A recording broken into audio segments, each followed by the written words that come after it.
know each other, they do some pretty strange things. They go out of their way to be together. Maybe think back to your school days. Maybe you know of a friend, or maybe you yourself took a class that you weren't interested in. See, one person smiling already. No interest in that subject whatsoever. But you took the class because somebody else was going to be in that class, and you wanted to be close to them.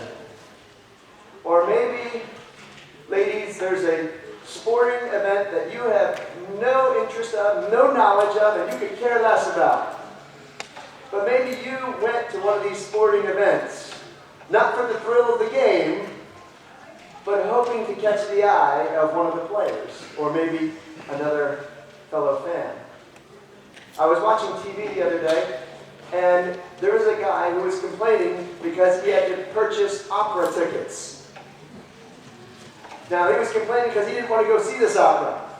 And the question is, well, why in the world would he purchase opera tickets to go and see an opera that he didn't want to see? The answer is very plain and simple. There was a girl involved, and that's what she wanted, and he wanted to be with her.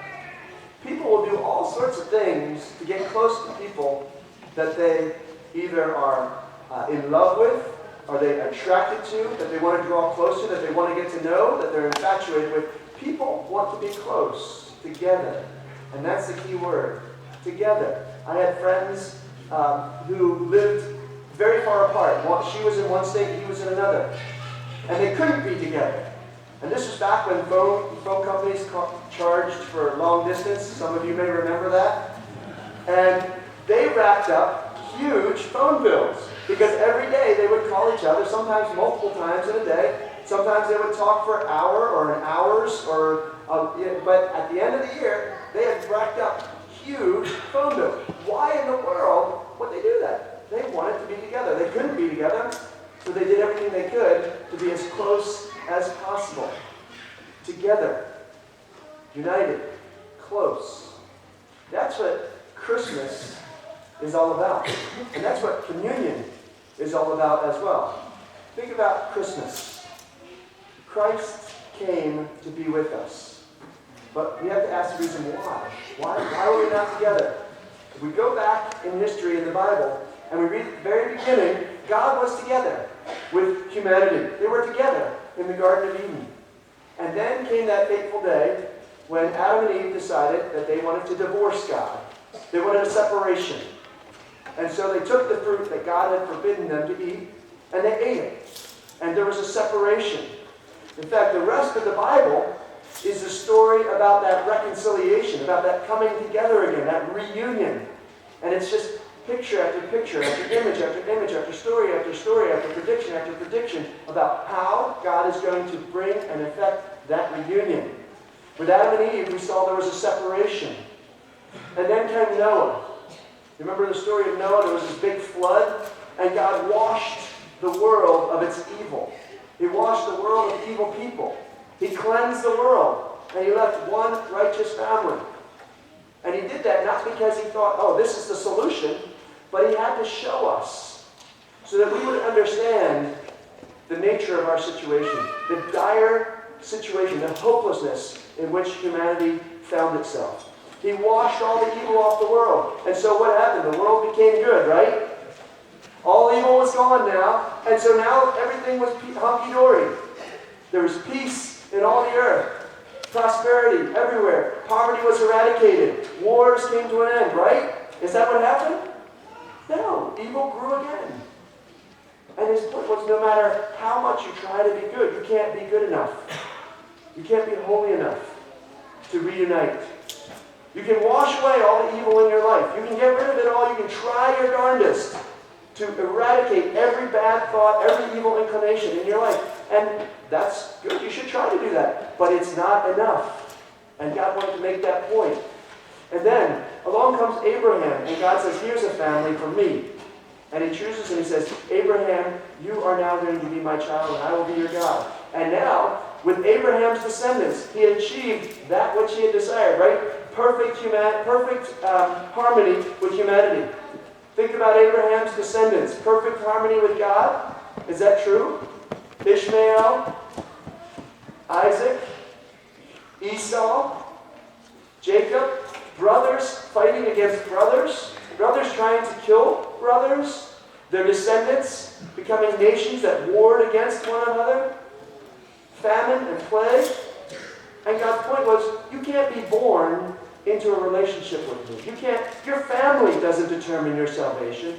Just because you had a saintly grandmother doesn't mean you're right with God. God doesn't have any grandchildren. God only has children. And you become a child through faith. And then on, after Abraham comes Moses.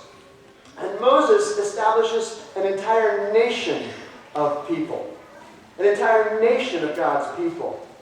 And he does his best with God's enabling to legislate righteousness. And as you read through the Old Testament, you can read about all of the laws that are put in place to help people live out a righteous lifestyle under the nation of God. But you cannot legislate your way back into God's presence. Government can't save you. And I hope that you all realize that, especially after years and years of seeing democracy, which may be the best form of government, failing time after time after time to produce perfect society in harmony with God. It just doesn't work. Government can't save us. And Moses and the nation of Israel, with their God-given laws, showed us that that couldn't save us. And on, David, the king, that was after God's own heart, the patriot. Patriotism can't save us. Prophets came and spoke to the people. And there were other religions. Religions can't save us, can't bring us into harmony with God. None of these things can bring us into harmony. With each successive passing generation, with each passing age, God was showing us again and again just how futile all efforts to bring about that reunion would be. There was nothing that could save us. Nothing in all of creation. There was nothing under the sun in all the universe that could save us. We were left in the dire straits of being separated from God without hope of reconciliation. Impossible. Reconciliation is not possible. There's nothing in all of creation that can save us. And then, on that night, 2,000 years ago, in that stable, in that manger, something changed. Nothing in all of creation could save us, but the universe was changed that night because something outside of creation had entered into creation. God himself, God the Son, stepped out of heaven and came to earth, became incarnate. He became a child. He came into the flesh. He came into as a human being, to be born as a human being, conceived by the Holy Spirit. We talked about that earlier today in our reading. He was conceived by the Holy Spirit.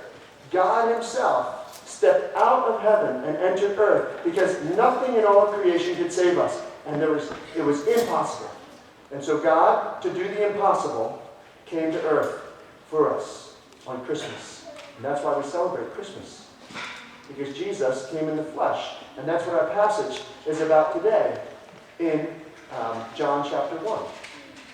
About God coming to be with us. And it's that togetherness. All of the Bible is about togetherness. God coming to us. Jesus came to us. Think about it this way. Jesus was in heaven. He was together. Christmas, communion, is all about togetherness. Jesus was in heaven together with God. And humanity had left God, and we were separated from him.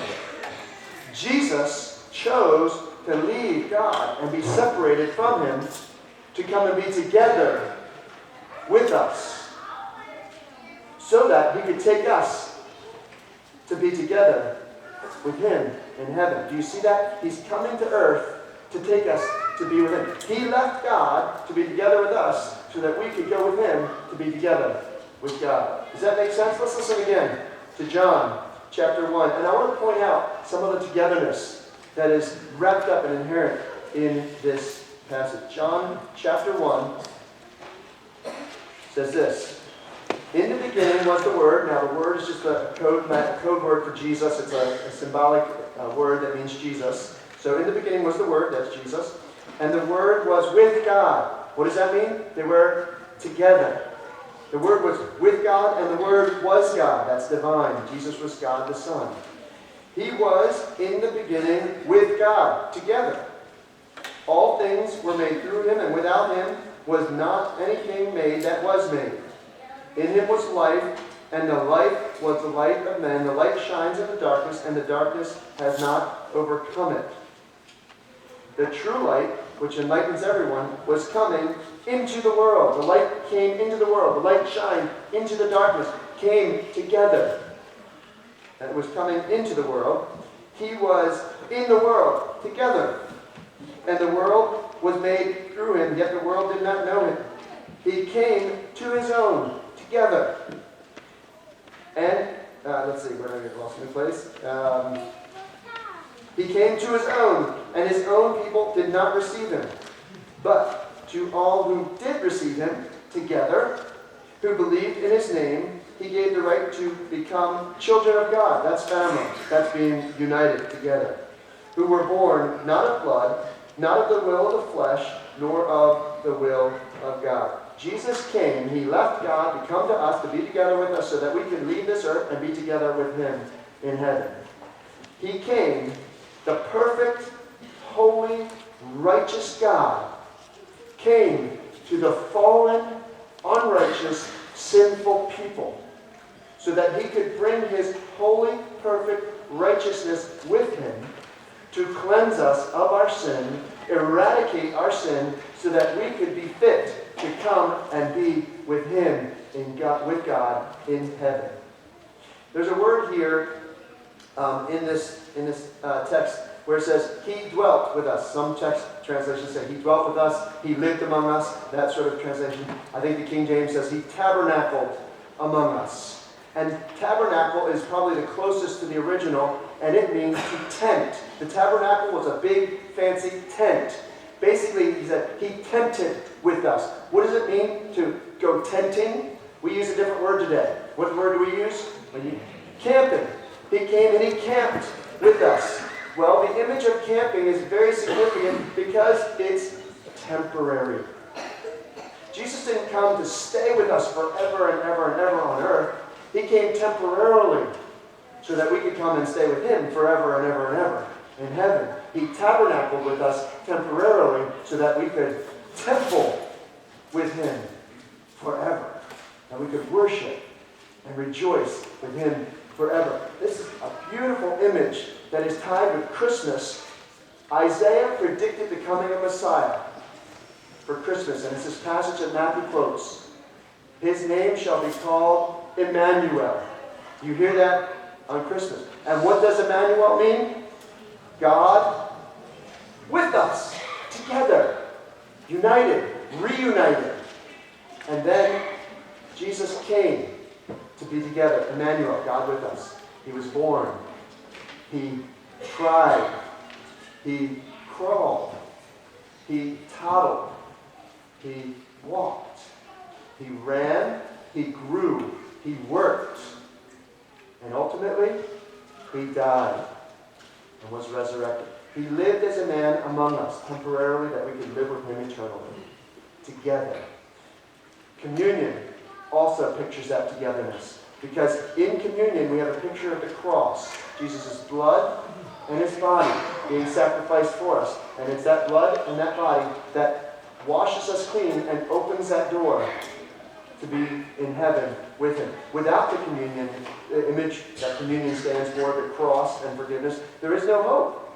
God has shown us that. From Genesis chapter 3 and the fall, all the way up to the cross. He said, nothing can save us. And so communion pictures that togetherness for us. Again, in fact, the word communion comes from two words.